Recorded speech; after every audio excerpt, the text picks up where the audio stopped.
notre adversaire, Satan. Et c'est bien notre ennemi. La majeure partie de ses attaques, c'est dans nos pensées. Et bonne nouvelle, le Seigneur nous a donné cette autorité. Et nous pouvons avancer avec la tête haute. Nous sommes des combattants pour Christ. Parce que nous avons l'armure du chrétien. Bonjour à tous, bienvenue sur Vitamine J. Aujourd'hui, j'ai la joie de vous apporter la pensée du jour. Et donc, nous allons lire dans Psaume 10, à partir du verset... Eh bien, vous allez me suivre. Sa bouche est pleine de malédictions, de tromperies et de fraudes. Il y a sous sa langue de la malice et de l'iniquité.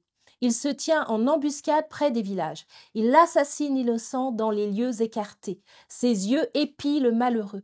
Il est aux aguets dans sa retraite comme le lion dans sa tanière. Il est aux aguets pour surprendre le malheureux. Il le surprend et l'attire dans son filet. Il se courbe, il se baisse, et les misérables tombent dans ses griffes. Comme nous venons de le lire dans ce passage, il est question d'une personne, d'un être que nous appelons le diable, notre adversaire, Satan. Et c'est bien notre ennemi. Et aujourd'hui, on va le décrire un petit peu, que tout le monde puisse le remettre à sa place. Effectivement, il a de la force. C'est Dieu qui l'a créé. Il est une créature de Dieu. Et au départ, il était un chérubin. Il servait le Seigneur jusqu'à ce que le Seigneur le précipite sur terre parce que l'orgueil s'est trouvé dans son cœur.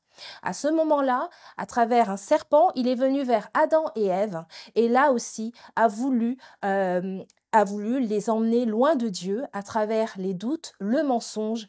Il les a tentés et Ève et Adam ont succombé.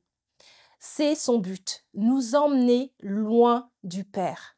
Mais la bonne nouvelle, c'est qu'il n'a pas pu. Il n'a pas pu arriver au bout de sa mission. Pourquoi ? Parce que Dieu, créateur de toutes choses, a mis sa main. Il a rétabli ce qu'on avait perdu en Adam et Ève. Il a permis, à travers Jésus-Christ, qu'on puisse récupérer ce qu'on avait perdu en Adam. Et qu'est-ce qu'on avait perdu en Adam ? On avait perdu l'autorité. Effectivement, Satan nous avait pris notre autorité. Mais par Jésus-Christ, nous avons retrouvé cette autorité. Et là, gloire à Dieu. Satan est le père du mensonge. Il est comme un lion rugissant. Son but, comme je l'ai dit tout à l'heure, c'est nous détruire, briser notre foi, que nous puissions lâcher la main de Dieu et qu'on ait la même destinée que lui, éternelle, l'enfer.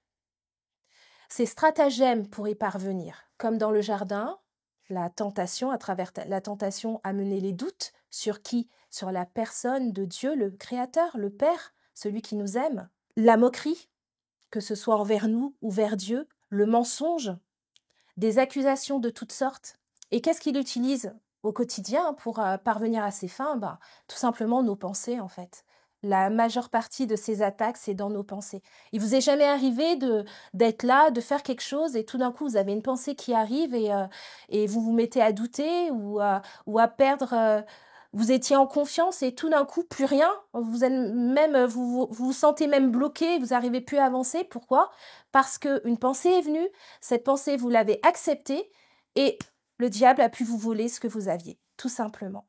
C'en est de même avec, par exemple, la peur qui est une technique, sa tactique, je dirais, favorite en fait, parce que la peur, elle nous emprisonne, la peur, elle nous paralyse, elle nous empêche d'avancer par la foi, elle nous empêche de saisir par la foi, et c'est bien souvent, par la peur qu'il vient pour nous empêcher d'aller et de faire ce que Dieu veut pour nous. Donc, ce que le Seigneur nous a laissé, parce que Satan était vaincu à la croix, le Seigneur, à travers son sacrifice, à travers la mort et la résurrection, a détruit les œuvres de l'ennemi. Il a triomphé d'elles par la croix et les a réduites publiquement en spectacle. Et bonne nouvelle, le Seigneur nous a donné cette autorité. Aujourd'hui, en tant qu'enfants de Dieu, ceux qui ont, comme moi, accepté Jésus-Christ, qui ont donné cette vie, qui ont pris cet engagement et qui le suivent, maintenant, nous avons cette autorité et nous pouvons avancer avec la tête haute. Nous sommes des combattants pour Christ parce que nous avons l'armure du chrétien. Nous avons à notre tête le casque du salut. Nous avons l'épée de l'esprit. Nous avons la cuirasse de la justice. Nous avons le bouclier de la foi. Nous avons à nos reins la ceinture de la vérité qui est la parole. Et nous avons à nos pieds les chaussures, le zèle de l'évangile de paix. Alors merci Seigneur parce que nous ne sommes pas sans rien contre notre ennemi. Au contraire, le Seigneur nous a tout donné. Et même si Satan vient vers nous pour nous faire peur et nous faire tomber, nous pouvons nous relever en Jésus-Christ et par Jésus-Christ parce qu'il nous a tout donné pleinement. Nous avons l'Esprit Saint. Nous sommes le temple du Saint-Esprit. Il vit en nous. Et nous avons la prière, c'est-à-dire que nous avons cette relation avec notre Père. Et par la prière, nous pouvons déplacer des montagnes. Alors nous disons aujourd'hui merci Seigneur. Gloire à ton nom parce que tu as fait de moi une victorieuse. Tu as fait de moi un victorieux en Jésus-Christ.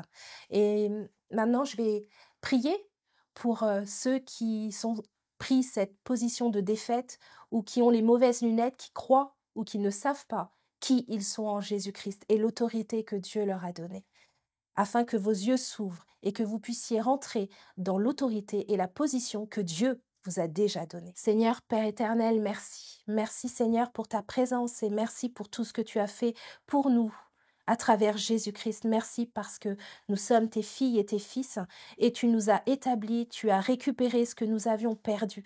Je te présente Seigneur tous ceux qui ont ces lunettes aujourd'hui, ce voile sur les yeux et qui ne voient pas qui ils sont en toi et qui ont peur de l'ennemi. Je prie afin que ces lunettes tombent dans le puissant nom de Jésus et que leurs yeux s'ouvrent sur ce que tu as fait d'eux, qui ils sont en toi par ton esprit. Seigneur, merci parce qu'aujourd'hui tu lèves ton armée. Que gloire te soit rendue, Père. Amen. Sur cette dernière parole, je vous dis à bientôt. Soyez bénis, renouvelés, fortifiés à travers la parole de notre Seigneur. À bientôt.